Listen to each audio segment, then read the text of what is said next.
wafdi ballaaran oo hogaaminayo madaxweynaha Soomaaliland mudane Axmed Maxamed Maxamuud Silaayo ay weeliyaan wasiirada hawlaha guud caafimaadka waxbarashada maaliyadda arrimaha dibadda warfaafinta gudoomiyaha xisbiga kulmiye gudoomiye ku-xigeenka koowaad ee golaha baarlamaanka marwada madaxweynaha iyo sidoo kale labada janan ee booliska iyo militariga ayaa soo gaaray magaalada Laascaanood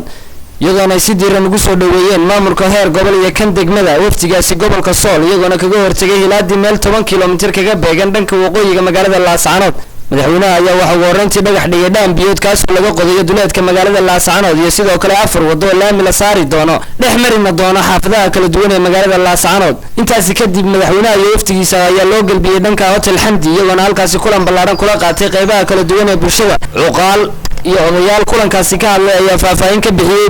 baahiyaha kala duwan ee ka jira guud ahaan gobolka Sool iyagoona hambalyo iyo mahadnaq u soo jeediyay madaxweynaha Soomaaliland iyo xukuumaddiisa waxqabadka la taaban karo ee ka fuliyeen gobolka Sool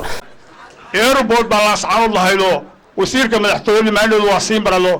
mashruuc shirkad leedahay oo kala ku jira waxaan ka codsanaynaa isagana laaniyo badan iyo daamiro badan baadaysaane in looga dhameystiro airport-ka madaxweyne taana waa codsanaynaa wasiirada saaka waa la xisaabtanaynaa ilaa marqaatino ahaw wasiirka arrimaha gudaha iyo jaranka bilayska wax bilays la yaamahay 40 askari oo birmad loo soo diray waxa taliye bilayski oo aan rubaanta ka aqoon oo waxa shan lagu diray hel taliyaha qaybta kaas waxaan loo jooga balasaab wacan iyo taliye qayb wacan waxaan horta marka ugu horeysa waftiga madaxweynuhu hogaaminayo u sheegaynaa maanta ka hor degmada Laascaanood kama dhicin dad intan la eg oo waxgarad iyo cuqaal ah oo shir kan oo kale ah ka soo qayb galay maanta ka hor horta kama dhicin sababta ay isugu yimaadeen waxay ahayd in magaalada Laascaanood ama degmada Laascaanood waayadan dambe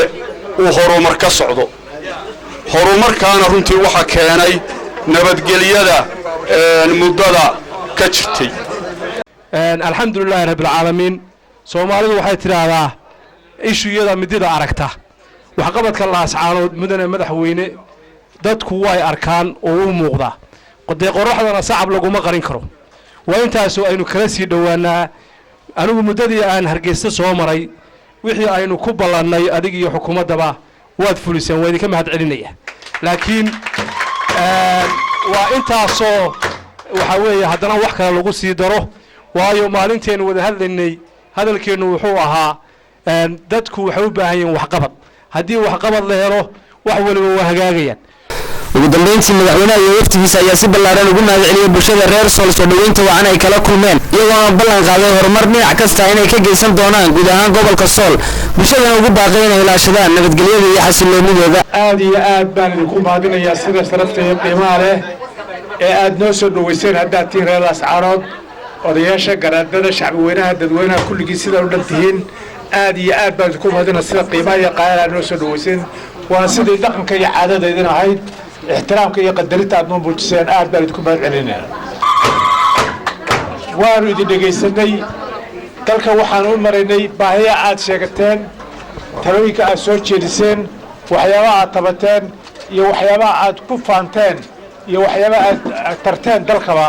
يو انت اللي دي قبتي انت واكورتين أنا وحا يدكبر لقادنا وحاورت دلك ومرينا وين الحقوق الرغنو وريسنو وددك يغا اوغانو waxay tirsanayaan waxay qabaan waxaan waqtigu yari hadal badan oran maayo aad iyo aad baan ugu faraxsanahay in madaxweynuhu maanta uu halkan lugihiisa ku yimaado mashaariic waaweyn oo dhagax dhigo waxaad kale la socotaan 4 bilood ka hor anagoo 4 wasiir oo madaxweynuhu na soo diray inaanu halkan dhagax dhignay mashaariic waaweyn oo uu madaxweynuhu u qoondeeyay gobolkan lacag 12 milyan oo dollar madaxweynuhu u qoondeeyay in lagu horumariyo gobolada Sool iyo Sanaag maanta waa 27ka bisha July waxay ku beegan tahay 5 sano ka hor maalintii uu madaxweynuhu xilka loo dhaariyay ee uu tirsaday shantaas sano inuu ku soo khatimo laascaanood buu u doortay haddii qaar gacanka hadalka ku dhiiran yihiin qaar kalena afxumaday ku dhiiran yihiin waxaa jooga galbeedka oo aan badnaynba oo laga yaabaa inay tiifiyada wejiyadooda ka barateen ay caanba yihiin ninka madaxweynuhu markuu laascaanood yimaado u yaqaana inuu meel fog tegey ninka madaxweynuhu markuu burco jooga yidhaahdo dalkiiba uu ka baxay waxaa jooga ninka maantadan hadlayey maantadan aan la hadlayo ee haddana musharaxa sheeganaya ee xisbiga wuxuu musharaxa ku-xigeenka ah ee yidhi dalkii oo qalalaasa ka taagay buu madaxweynihii laascaanood tegey so wax lala yaaba maahan markii ugu horeysay ee safar noocan oo kale ah uu madaxweynaha Soomaaliland ku soo gaaray magaalada Laascaanood Samiir Siciid Bile telefishinka caalamiga ee Somali News magaalada Laascaanood ee xarunta gobolka Sool